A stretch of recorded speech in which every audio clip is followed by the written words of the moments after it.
Road కొద్దిగా తాత్కాలిక ఉపశమనం కల్పించినందుకు వెంటనే మొన్నటిదాకా చెరువుల్లో ఉండేది చేపలు పట్టుకునేలాగా చాలా సంతోషంగా ఉంది.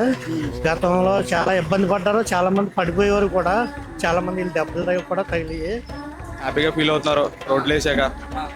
ఇదివరకు ప్రభుత్వం అంతా గోతులు చేసి వెళ్ళిపోయింది. దేశాన్ని గోతులు చేస్తాం కానీ రోడ్లు కూడా గోతులు చేసింది. ఎవరి మట్టుకాలకి ఇబ్బందులు పెట్టేసింది. మన గణమని సుబ్రహ్మణ్యం గారు సంతోషంగా చేస్తున్నారు.